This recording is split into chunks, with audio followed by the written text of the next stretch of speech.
असं माझ्या नामदेवांनी पहिलं असं कीर्तन केलं बरं का. कोणी कीर्तन केलं? नामदेवांनी पहिलं कीर्तन केलं. तसंही पहिलं कीर्तन कोणी केलं? संप्रदायामध्ये पहिलं कीर्तन केलं माझ्या नारद मुनींनी. कोणी केलं? नारदांनी. बरोबर आहे का नाही? काही काही वेळा लोक प्रश्न विचारतात पहिलं कीर्तन कोणी केलं? तर म्हणजे नारदांनी. नारदांच्या अगोदर कीर्तन होतं पण त्यावेळी भजनात म्हणजे कीर्तनात विना नव्हता. ते कीर्तन कोणतं? नामस्मरणाच्या रूपानं कीर्तन होतं बरं का. कशा रूपानं होतं? नामस्मरणाच्या रूपानं.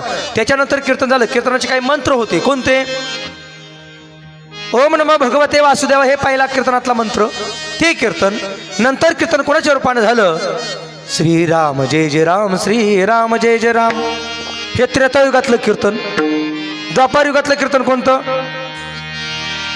श्रीकृष्ण गोविंद हरे मुरारी, हे नाथ नारायण वासुदेवा. आणि कलियुगामध्ये कीर्तनातला मंत्र कोणता आला? रामकृष्ण हरी विठ्ठल केशवा. मंत्र हा जपावा सर्व काळ. कशामध्ये? कीर्तनामध्ये. आणि तेच कीर्तन माझ्या सुंदर नामदेवरायांनी केलं. कोणी केलं? एकच टाळी झाली, टाळी झाली, टाळी झाली झाली. एकच टाळी झाली चंद्रभागे वाळवंटी. माझा ज्ञान राजा, माझा ज्ञान राजा गोपाळाची लाया वाटी. गोपाळाची लाया वाटी.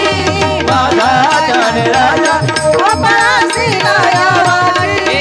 माझा ज्ञान राजा गोपाळाची लाया वाटी. माझा ज्ञान राजा गोपाळाची लाया वाटी.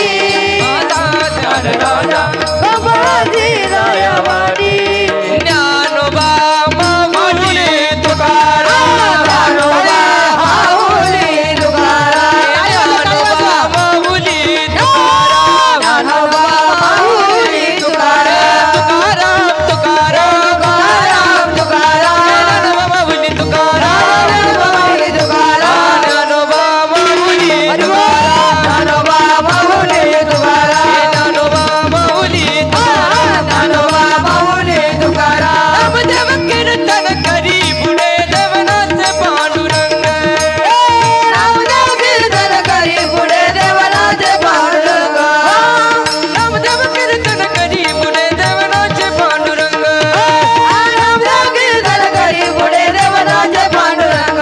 हे जनी मरे ज्ञानदेवा बोला बघा, जनी मरे ज्ञानदेवा बोला बघा, जनी मरे ज्ञानदेवा बोला बघा. हे जनी मरे ज्ञानदेवा बोला बघा. नामदेव कीर्तन करी पुढे देवनाथ. आवाज वाढायचा. नामदेव कीर्तन करी पुढे देवनाथ पांडुरंग. नामदेव कीर्तन करी पुढे देवनाथ पांडुरंग. अशा प्रकारे नामदेव कीर्तन करी पुढे देवनाथ पांडुरंग. अशा प्रकारे असं कीर्तन चालू होतं. कीर्तनामध्ये सारे टाळकरी नाचत होते. नामदेवराय नाचत होते. कीर्तन सुंदर होतं. आणि त्याच कीर्तनामध्ये एक चमत्कार घडला बरं का. काय? जगाचा मालक नाचता नाचता देवाचा पितांबरच गळून गेला.